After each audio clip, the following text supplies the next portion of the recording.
खबर मैनपुरी से। सपा सांसद डिंपल यादव का बयान।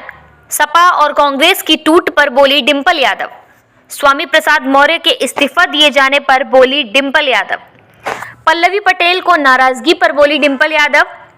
कांग्रेस गठबंधन पर बोली डिंपल यादव। राहुल गांधी की न्याय यात्रा में अखिलेश यादव के शामिल होने पर बोली डिंपल यादव। समाजवादी पार्टी की प्रत्याशी लिस्ट में शिवपाल यादव का नाम न होने पर बोली डिंपल यादव। यूपी पुलिस भर्ती परीक्षा लीक होने पर क्या कहा डिंपल यादव ने, सुनिए।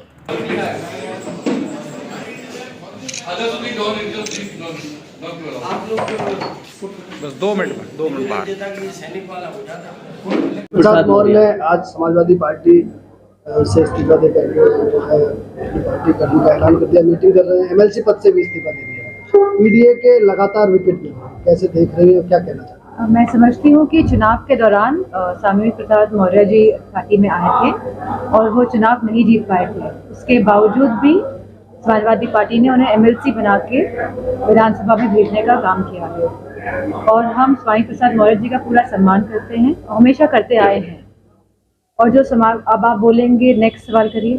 अब पल्लवी पटेल जी ने भी पार्टी में रहते हुए और बगावत के सुर सामने ला दिया कि राज्यसभा कैंडिडेट को वोट ही करने वाले, कहती है कि पीडीए के नाम पर छलावा कर रही है समाज। पल्लवी पटेल जी मेरी बहन जैसी हैं और बहुत सम्मान है मेरे हृदय में उनके लिए। और समाजवादी पार्टी के सिंबल से पल्लवी पटेल जी लड़ी थी और जीती थी। हम चाहते थे कि पल्लवी पटेल की जो माता जी हैं वो भी समाजवादी पार्टी से जीते और वो भी सदन तक पहुंचे विधानसभा, लेकिन वो अपनी पार्टी के सिंबल से लड़ी और पल्लवी पटेल जी समाजवादी पार्टी के सिंबल से लड़ी और वो सदन तक पहुंची। हमें खुशी है और आगे भी इस तरह की कोई बात होगी तो हम पूरा समर्थन करेंगे पल्लवी पटेल। तमाम नेताओं ने कहा कि पीडीए का मतलब जो है पिछड़ा दलित और अल्पसंख्यक है, तो क्या दलित और अल्पसंख्यक महिला नहीं हो सकती थी इन 3 कैंडिडेट्स में राज्यसभा की? मैं समझती हूँ बहुत छोटी लिस्ट थी, 3 लिस्ट की। और आपने अब जो कल लिस्ट जारी हुई है, आप उस लिस्ट की बात नहीं कर रहे हैं। जो लोकसभा की लिस्ट जारी हुई आप उसकी बात करिए। आप कहाँ छोटी छोटी बातें करते हैं? समाजवादी पार्टी ने हमेशा नेताजी के समय से पीडीए की बात करी है, पीडीए के लोगों को आगे लेके आए हैं। और समाजवादी पार्टी की जो विचारधारा है वो यह नहीं है कि पीडीए तक ही सीमित है। हम अगड़ों को भी साथ लेके चले हैं, गरीबों को भी, और जो भी शोषित वर्ग है उन सबको लेके आगे चलते आए हैं, पीछे भी और चलते रहेंगे। कांग्रेस से गठबंधन होने की लगातार वरिष्ठ नेता बात कर रहे हैं और अगर गठबंधन होता है तो आप सबको क्या यात्रा में शामिल होने वाले राष्ट्रीय? मैं तो मैनपुरी में हूँ क्योंकि ये क्षेत्र मेरा है और मुझे नहीं पता कि क्या डिसीजन हो रहा है लखनऊ में। आपके चुनाव की तैयारी कैसे चल रही है? 24 में आप भी कैंडिडेट हैं यहाँ से, आप क्या इस बार कर्तव्य? मैनपुरी के समस्त लोग जो है उन्होंने भरपूर प्यार दिया है, सम्मान दिया है और मैं समझती हूँ जिस तरह पिछली बार लोकसभा सीट मैनपुरी ने समाजवादी की तो विचारधारा का समर्थन किया था, आने वाले समय में आप देखेंगे कि पिछले वोटों से भी बढ़ चढ़ के इस बार हम जीतेंगे। समाजवादी पार्टी की दूसरी लिस्ट जारी होगी प्रत्याशी की, लेकिन चाचा का इस बार उसमें भी नाम नहीं है। वो समाजवादी पार्टी का मामला है, जल्दी आपको पता चल जाएगा कौन कहाँ से लड़ा। किसान आंदोलन में राकेश टिकैत भी कूद गए हैं, बता रहे हैं कि पहले से भी बड़ा आंदोलन होगा। विपक्षी यानी सत्ता पक्ष के लोग ये कह रहे हैं कि आप लोगों का षड्यंत्र के तहत ये किया जा रहा है।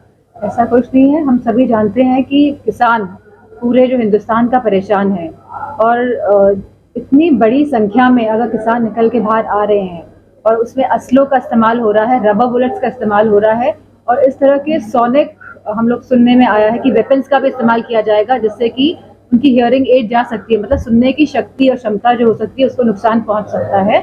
मीडिया वालों को मैं देखा है कि वो बुलेट प्रूफ जैकेट्स, टोपी लगा के, हेलमेट लगा के वहाँ पहुंचे, लेकिन हमारा जो किसान है जो सरहदों में बैठा हुआ है दिल्ली के, वो बिना किसी इस तरह के यंत्र पहने बैठा हुआ लगातार घायल हो रहा है। तो मेरा मानना है कि सरकार को उनकी बात सुननी चाहिए। 2000 जब उत्तर प्रदेश में चुनाव हो रहे थे तब 3 कानून वापस लिए गए थे और यह सरकार ऐसी ही है, चुनाव के हिसाब से ही अपने फैसले करती आई है और करती रहेगी। पुलिस भर्ती भी जो निकाली है आज, तो आप जानते हैं उसमें भी कितनी धांधली हुई है, पेपर पहले से लीक हो गया है। तो सरकार इस तरह जब इलेक्शंस आएंगे इस तरह के मुद्दे लेकर आएगी। क्या बीजेपी कह रही है 80 सीटें भाजपा जीत रही है, आप किससे देखती हैं? भारतीय जनता पार्टी कह रही है कि लोकसभा सीटें, भारतीय जनता पार्टी को ये बात भी कहनी चाहिए कि हमने कितने युवाओं को रोजगार दिया है।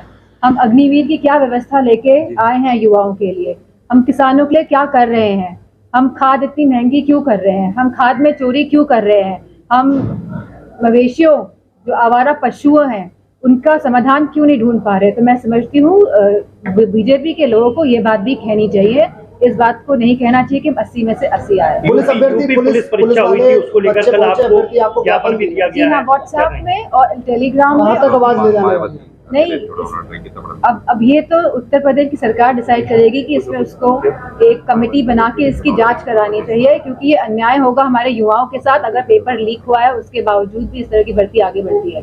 लड़ने का ऐलान किया है। इतना बड़ा नुकसान कर सकती है समाजवादी पार्टी को, क्योंकि आप पीडीए के तहत चुनाव में जा रहे हैं, उसमें दलित भी है और दलित की बसपा के बारे में मैं नहीं बोल सकती। मैडम, सपा कांग्रेस की टूट को लेकर क्या कहेंगे, क्योंकि अभी तक कोई सेटिंग नहीं बन पाई है। समाजवादी पार्टी के जितने भी हम लोग को चुनाव लड़ाने हैं, हम लोग ऑलरेडी इस पे डिसीजन ले चुके हैं कि कौन कौन कहाँ से चुनाव लड़ने जा रहा है। तो मैं समझती मजबूती के साथ समाजवादी पार्टी भाजपा का सामना करने जा रही है। क्या समाजवादी पार्टी की बसपा से, जैसा कि आपने बताया, बसपा कहने को तैयार नहीं है, क्या गठबंधन की बात आगे जारी है? समाजवादी पार्टी बीएसपी को फिर से गठबंधन में लाना चाह रही है, इंडी गठबंधन में? मैं इस बारे में कुछ नहीं